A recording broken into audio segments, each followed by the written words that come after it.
Bonjour Clément Beaune, merci beaucoup d'être ce matin sur le plateau de LCI. Vous êtes le ministre chargé des Affaires européennes. Vous partez à Bruxelles tout à l'heure, on dira pourquoi l'enjeu est fort. Mais d'abord, comme disait ma grand-mère quand elle s'impatientait, c'est pour aujourd'hui ou pour demain? Vous parlez, j'imagine, du prix du carburant. Voilà. Écoutez, c'est le plus rapidement possible. Bruno Le Maire, le Premier ministre, l'ont dit. Ce sont des annonces imminentes, probablement par le Premier ministre. L'enjeu est évidemment important puisque les prix augmentent, mais il faut des mesures qui fonctionnent, qui sont simples, qui apportent du pouvoir d'achat pour contrer cette augmentation des prix qui, pour des gens qui ont besoin de la voiture, notamment pour aller travailler, est évidemment un gros problème. Donc, ça, on a compris. Il y a besoin de quelques heures, mais ce sera fait de manière imminente. De quelques heures. Ça pourrait être aujourd'hui. Ça pourrait être aujourd'hui, c'est pas à moi de vous le dire, c'est aujourd'hui ou demain, c'est une annonce très proche. D'accord. Et qui sera d'application rapide. Vous parlez des mesures, ça veut dire qu'il pourrait y avoir un bouquet de solutions plutôt qu'une seule mesure? Non, ne cherchez pas à interpréter absolument chaque article. L'idée c'est d'avoir une mesure forte qui permette de contrer, pour ceux qui ont notamment besoin de la voiture pour travailler ou pour chercher un emploi, rapidement une aide financière. Oui, alors encore une question, parce qu'on tourne autour du pot, c'est le suspense et l'attente provoquée par l'indécision peut-être, ou la difficulté de trouver une solution, le gouvernement qui nous y pousse, pardon, mais est-ce que la baisse de taxes, qui est un mécanisme précisément facile et rapide à mettre en œuvre, donc elle est abandonnée? Sinon ce serait fait? Bruno Le Maire l'a dit hier soir, c'est pas la piste aujourd'hui qu'on privilégie. Ouais. Pardon, mais soyons sérieux et prudents sur ces sujets. Il y aura une annonce très rapide, je l'ai dit. D'accord. Nous mesurons bien à quel point c'est urgent, mais je pense que puisqu'il nous faut un dispositif qui va aider, notamment pour l'hiver, il faut qu'on soit sérieux et que la mesure marche. Donc la mesure fiscale n'est pas la mesure qui est privilégiée par le ministère de l'économie, parce qu'elle coûte très cher en concernant beaucoup de monde. Et l'idée, c'est d'avoir un dispositif qui soit le plus ciblé possible sur les gens qui utilisent au quotidien leur voiture, encore une fois, notamment pour le travail. Et le dispositif, aide ou taxe, il sera précisé probablement aujourd'hui. Votre avis sur un point, parce que c'est que le Français qui voit sa facture monter quand il fait le plein, il sait très bien que sur ce litre d'essence, il y a 60% de taxes. 60% de taxes sur un litre, c'est trop. Mais vous savez à quoi servent ces taxes? Moi, j'aime bien qu'on ait un débat sur les taxes. Ouais. Mais je veux quand même, l'argent, il ne vient pas être caché au fin fond d'un trésor de l'État.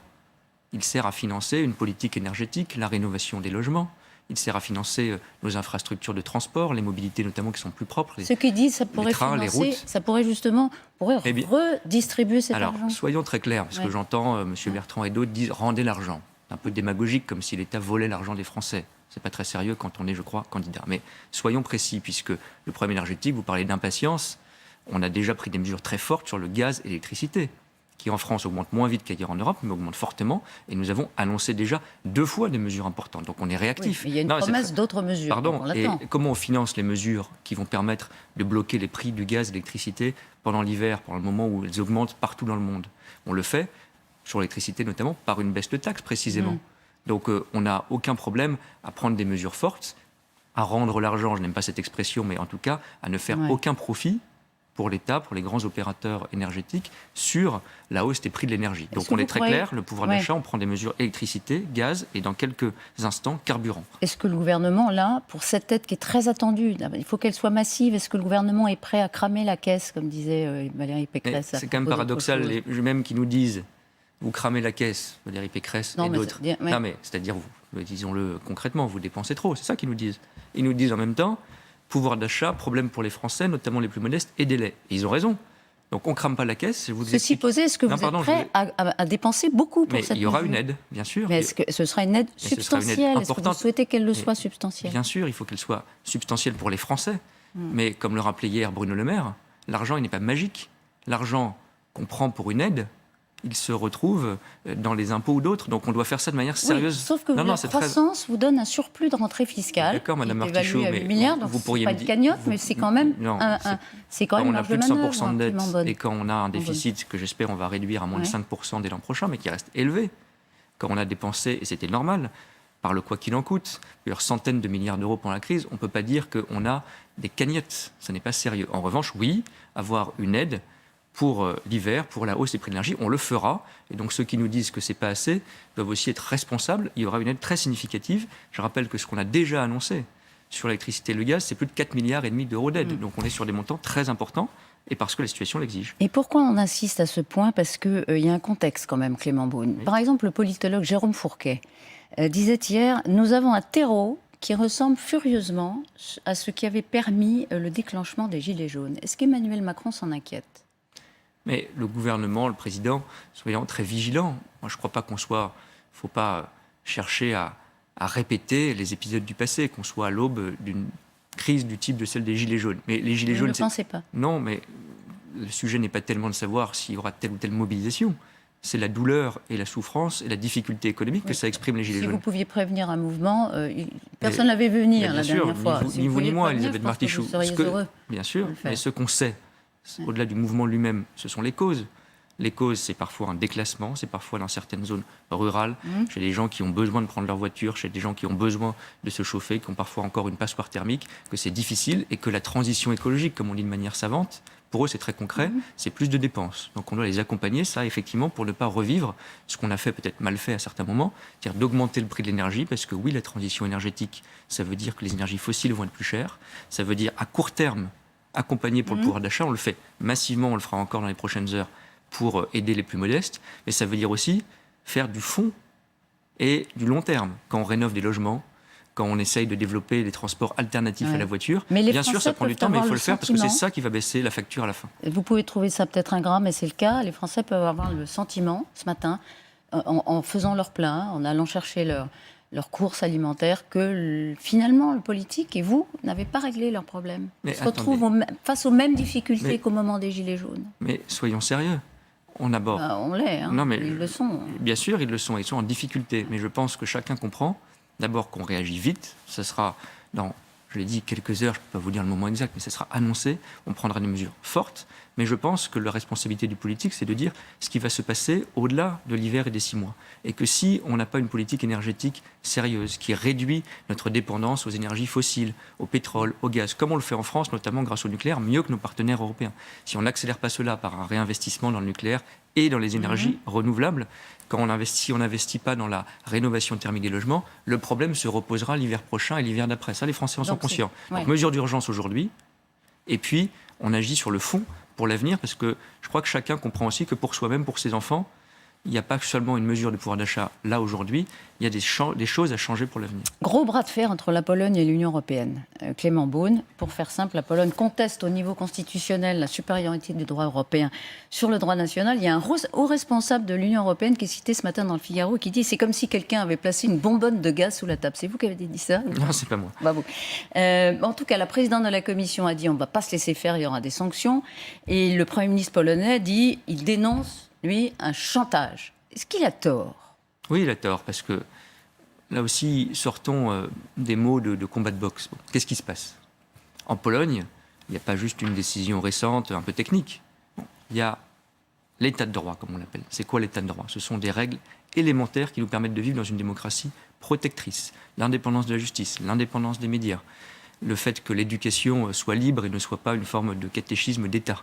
Bon, tout ça a été progressivement remis en cause en Pologne et dans certains autres pays européens. Oui. Et un tribunal constitutionnel polonais, dont la composition est contestée au regard de l'indépendance de la justice. On dit que les juges sont la botte du pouvoir conservateur, pour dire les choses de façon un peu directe. C'est à peu près ça qui se passe, pour le dire très directement. Voilà. Ça a été reconnu, pas par la France ou par Mme von der Leyen, mais par une cour de justice européenne indépendante. Et donc ces juges ont dit... Ce sont ces mêmes juges qui, sur demande du gouvernement, on dit, non pas on a un petit désaccord sur quelques sujets d'interprétation d'un article sombre du traité. Ils ont dit, fondamentalement, on ne veut pas appliquer le droit européen et la jurisprudence des cours européennes. Ils ont dit la loi nationale de chaque pays surplombe, enfin, sont supérieures aux règles européennes. Mais c'est évidemment au niveau de chaque pays... Mais évidemment, Mme Martichoux, personne ne le conteste. Ce qui pourrait être très précis, parce qu'on pourrait se dire...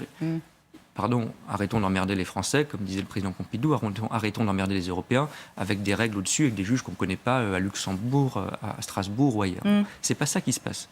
L'Europe, c'est un choix souverain, collectif. Vous rentrez, personne ne vous force à rentrer dans l'Union européenne. Vous pouvez même en sortir, on l'a vu démocratiquement avec le Brexit. Si la Pologne conteste ça, elle doit sortir ? Attendez, c'est pas ça que j'ai dit. Je veux rappeler quand même... Mais moi, c'est la question que je vous pose. Oui, je ne pense pas. Mais vous ne pensez pas que la Pologne veut sortir de l'Union européenne ? Je ne pense pas qu'elle veuille sortir, je pense qu'elle prend le risque. C'est important. Oui, je ne pense pas qu'elle veuille sortir, mais je pense qu'elle prend le risque, en n'appliquant pas les règles communes, de se mettre en dehors, de facto, de l'Europe. Mais il faut quand même expliquer, parce qu'on a l'impression que c'est des contraintes qu'on nous impose et qu'on n'a jamais choisies. Les traités européens, ce ne sont pas juste des procédures compliquées, ce sont des valeurs valeurs politiques, égalité, non-discrimination, qui protègent tous les Européens. On les a choisis. Pardon, c'est très important. Souverainement, aucun pays n'a été forcé de rentrer dans l'Union européenne et un pays peut en sortir. Et quand voté pour appliquer par ces référendum, règles en l'occurrence communes, pour la Pologne, par référendum, bien sûr. Et maintenant, elle veut les contester, donc ça ne peut pas être les deux non en seulement, même temps. bien On ne peut sûr, pas faire du en même temps sur ce sujet, si je puis dire. Oui, je vous passe cette formule. Oui. Mais surtout, tant que vous êtes dans le club de l'Union européenne, vous participez à la décision. La Pologne, la France, l'Allemagne, elles votent, elles décident, parfois encore souvent à l'unanimité. Donc, ça n'est pas vrai de dire qu'il y a des juges un peu fous qui imposent des choses aux Européens. Alors, ça n'est pas vrai. Et quand il y a une règle qui pose problème, on peut la changer. Donc, dire, mais si, bien sûr, regardez ce qui s'est passé sur le travail détaché, par exemple, qui nous pose un problème avec la Pologne sur le dumping social. Et je vais vous dire, parce que les gens se disent, c'est pas très grave. C'est très grave, parce que tout ça, ça nous protège. Je prends un exemple très concret de la vie quotidienne. Moi, j'aimerais savoir ce que vous allez faire aujourd'hui. Vous avez des producteurs en France, par exemple, de champagne l'autre jour, qui ont contesté le fait que les Espagnols utilisent leur appellation. Qu'est-ce qu'ils ont fait? Ils ont fait appel à la Cour de justice européenne. On a appliqué la règle commune. Finalement, s'il n'y a plus personne qui défend la règle commune... Ça permet de faire un peu de pédagogie sur l'Europe. On pourrait le dire aussi comme ça. Est-ce qu'il faut taper, et taper fort? Oui, taper, pas parce qu'on fait un match contre un pays. Moi, je ne fais pas de Pologne bashing, pour le dire en mauvais français, encore moins contre la société polonaise ou le peuple polonais. Mais oui, il faut rappeler très fermement que ces règles ont été choisies, que si elles ne s'appliquent plus, il n'y a plus de projet européen. Mais donc il faut taper comment, pardon, ça veut dire, par exemple... Taper au portefeuille? Est-ce qu'il faut c'est suspendre? une option. D'abord, il faut continuer. Moi, donc c'est l'argent qui va sauver l'Europe, dans le fond? Pas que. D'abord, il faut continuer toujours un dialogue politique. Expliquer comme on vient de le faire. Dire à la Pologne. La Pologne, elle conteste parfois contre la France, contre l'Allemagne, des règles européennes devant la Cour de justice, qui la protège aussi. Il faut expliquer cela, qu'elle se met en danger elle-même. Et puis, oui, si in fine le dialogue n'aboutit pas, on peut avoir des sanctions de différentes natures, y compris financières. Y compris suspendre, enfin ne pas verser des milliards du fonds de relance à la Pologne. De toute façon, ils n'ont pas encore touché un sou et leur dire. Ils n'ont pas touché un sou, notamment pour cette raison. Et c'est très important parce que ce n'est pas mettre un prix sur les dérives contre l'état de droit ou contre les règles. C'est dire que nous, on est solidaires avec la Pologne et d'autres pays. La France aide la Pologne tous les jours, financièrement.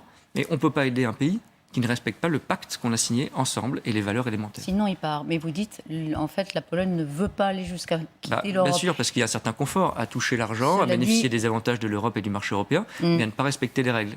Mais ce n'est pas fromage et dessert. Quand vous ne respectez pas les règles, vous ne pouvez pas bénéficier des avantages de l'Europe. Les Britanniques ont essayé de le faire. Et ils ont négocié le Brexit, et on ne s'est pas laissé faire. Est-ce que là, il y a un sommet des chefs d'État et de gouvernement en Europe? Il va y avoir, en un mot, il va y avoir une décision là, dans les 2 jours? Non, il n'y aura pas une décision directement, mais on donne l'occasion au Premier ministre polonais d'expliquer la situation. Il l'a fait au Parlement européen mardi. Malheureusement, ce n'était pas très convaincant. Il a été plutôt dans la provocation. Et nous continuerons, j'étais mardi avec mes homologues européens, à avoir des procédures pour, in fine, sanctionner si dans les mois qui viennent, il n'y a pas de changement en Pologne. Clément Beaune, Marine Le Pen vient à Bruxelles aujourd'hui. Elle tiendra une conférence de presse demain. Je ne sais pas si vous irez l'écouter, mais en tout cas, elle soutient la Pologne. Mais elle n'est pas la seule à soutenir la Pologne. C'est intéressant de voir que Valérie Pécresse, Xavier Bertrand, Michel Barnier, finalement, eux aussi ont dit que le droit européen ne devait pas supplanter le droit national. C'est nouveau? Oui, c'est nouveau et je pense que c'est totalement irresponsable. D'abord, moi je ne soutiens pas le gouvernement polonais actuel, je soutiens les Polonais parce que je suis convaincu que ces règles les protègent, que l'indépendance de la justice, ça n'est pas une vieillerie, ça les protège. L'indépendance des médias, c'est important pour nous tous. C'est ça qui est en jeu. Ce n'est pas des règles techniques, c'est ça qui est en jeu. Donc moi je crois que Marine Le Pen ne rend pas service aux Polonais, mais je mets ça de côté. Commencer à dire, en mélangeant tout, l'Europe écrase notre souveraineté, on n'est pas libre, on ne décide pas, d'abord c'est un mensonge, ce sont des gens qui sont résignés au déclin de la France. La France est un pays peut défendre ses règles en Europe. Dans sa tradition. Oui. LR est un pays un parti pro-européen. Et aujourd'hui, on voit ces leaders, ces candidats à la candidature. C'est la course à l'échalote. C'est la course à l'échalote. Vous n'êtes pas dans la caricature? Mais non. Encore une fois, on peut réaffirmer bien une sûr. évidence. Et je défends la souveraineté française tous les jours. Et je pense qu'elle est plus forte en étant engagée dans le projet européen. Et on ne nous impose pas des règles, on participe à ces règles. Quand on a des désaccords, parfois on les règle par des procédures juridiques, par des débats politiques qui peuvent être vifs. Est-ce qu'on peut être pro-européen et être sur la ligne de la Pologne? Mais ça, la ligne de la Pologne qui consiste à ne pas appliquer les règles élémentaires des traités, non, c'est là qu'il y a une mystification. Parce que Marine Le Pen, elle a voulu sortir de l'euro. Elle a voulu sortir de l'Union européenne. Moi, je vous parle des LR. Pardon. Ça, c'est nouveau. Non, mais c'est très important. Elle a dit ça en 2016-2017 aux Français. Ça n'a pas marché. Et donc maintenant, elle a dit, ah non, pardon, je me suis trompée, j'adore l'euro et j'adore l'Europe. Mais elle dit, oh, j'adore l'Europe, mais pas de règles communes qui s'imposent à nous quand on les a décidées. Donc il faut dire la chose aux Français. Marine Le Pen est en train, sans le dire, de vous refaire le coup de la sortie. Et certains LR, sans peut-être le savoir, sont en train de dire la même chose. Ça vous étonne de la part de Michel Barnier qui a négocié Oui, le ça Brexit? m'étonne parce qu'avec Michel Barnier, nous avons beaucoup de discussions, beaucoup de négociations communes dans le Brexit. Je sais que c'est un pro-européen, je sais qu'il ne pense pas cela, et je crois qu'il s'est laissé... Vous pensez qu'il dit le contraire de ce qu'il pense? Non, je pense que quand il dit remettre en cause la souveraineté juridique, il s'est laissé entraîner dans de mauvais mots et dans un mauvais débat qui aujourd'hui C'est un grand garçon, il s'est laissé entraîner. Peut-être qu'il l'a fait pour plaire à certains électeurs eurosceptiques, je ne sais pas. Ce que je sais, parce que je le connais, je crois pouvoir en témoigner, c'est que c'est un Européen sincère et il sait à quel point l'application des règles qu'on a décidées souverainement est importante pour nous protéger. Zemmour aussi va aller à Bruxelles. Comme quoi, pour les anti-européens, ça les intéresse quand même beaucoup. Il y va en novembre, je crois. Alors lui aussi est dans le camp des eurosceptiques. Sur le plan de la campagne présidentielle, on sent que vous, les macronistes, la majorité, cherche toujours la parade. Comment on prend cet animal politique nouveau sur la scène? Hier, Marlène Schiappa, par exemple, a réagi, a sauté sur le réseau social dont elle est très friande d'ailleurs. Elle participe beaucoup à l'animation des réseaux pour contester Zemmour qui s'était affiché avec une arme et qui était censé avoir fait un peu d'humour. On trouve ça drôle ou pas? Oui, je crois que c'est pas très drôle quand on essaie de pointer les journalistes. Bon, mais est-ce que c'est la bonne façon de faire? Mais vous savez, il ne faut pas se poser trop de questions. Il ne faut pas être obsédé collectivement, parlant matin, midi et soir, d'un non-candidat. Bon. Mais les idées, les provocations qui sont les siennes aujourd'hui, moi je les combats radicalement. Je l'ai dit sur Vichy, ce qu'il a dit c'est du révisionnisme et c'est un scandale. Marlène Schiappa a bien fait de réagir et d'alerter sur ce qui s'est passé hier. C'est pas de l'humour, pardon. Je le dis non pas par soutien corporatiste, mais l'indépendance de la presse, c'est quand même majeur. Et faire de l'humour avec une arme contre des journalistes, franchement, moi, ça ne me fait pas rire et ça m'inquiète. Et donc, je combattrai radicalement M. Zemmour lui-même. Mais M. Zemmour, je l'ai dit, ça n'est qu'un des visages d'une longue tradition qui est l'extrême droite française la plus haineuse. Oui. Il peut se présenter de manière sympathique, il peut nous expliquer qu'il veut raviver le RPR de Jacques Chirac. C'est une mystification de plus. Lui qui s'est toujours opposé à l'extrême droite, qui a prononcé le discours du Veldiv. Donc ne nous laissons pas intoxiquer par ce qui est une candidature ou une non-candidature, qui est encore moins courageux, d'extrême droite la plus traditionnelle et la plus brutale. Et ça, je la combattrai totalement. Candidat, si vous saluerez son courage, mais juste, c'est un sujet important. Un sujet important, je vous demande d'une réponse très brève et on rouvrira le chapitre. Mais qu'est-ce que vous avez fait ou pas fait pour que cette angoisse identitaire qu'incarne Zemmour se manifeste maintenant avec tellement de force? Qu'est-ce que vous avez raté? Est-ce que ça ne vous empêche pas de dormir, de vous dire qu'à la fin du quinquennat Macron, eh bien voilà ce qui se produit, un renforcement du camp nationaliste? Si, bien sûr, ça m'angoisse. C'est, je vais vous le dire très humblement, un échec collectif. Mais j'en prends ma part. Mais souvenons-nous déjà de 2016-2017, et de la campagne présidentielle, de l'élection. L'extrême droite aurait pu gagner. Je crois qu'Emmanuel Macron en a été un rempart. Aujourd'hui, nous n'avons pas réglé le problème de l'extrême droite en France, mais malheureusement, c'est une tradition qui revient régulièrement et qu'on voit dans toutes les démocraties occidentales. Au contraire, mais je crois qu'on doit renforcer. Non, je ne crois pas. Je crois qu'on doit expliquer. Regardez ceux qui se sont affaiblis pendant 5 ans. Ce n'est pas tellement nous, ce sont plutôt les partis traditionnels qui aujourd'hui n'ont rien de mieux à faire que de courir derrière. Et donc moi, je mènerai ce combat. Il n'est pas gagné. Je crois que nous avons des réponses à faire valoir sur le fond, pouvoir d'achat, économie, réforme du pays. Mais il faut bien sûr l'expliquer, combattre, c'est la démocratie, et ne rien lâcher sur un combat qui sera, je crois pouvoir le dire, celui d'une génération. Bon, on aura l'occasion. Contre l'extrême droite qui veut tuer notre pays. En tout cas, vous partez à Bruxelles et vous allez vous occuper du dossier polonais, entre autres. Dont on a parlé il y a quelques minutes. Merci beaucoup Clément Beaune d'avoir été notre invité ce matin sur LCI. Bonne journée à vous.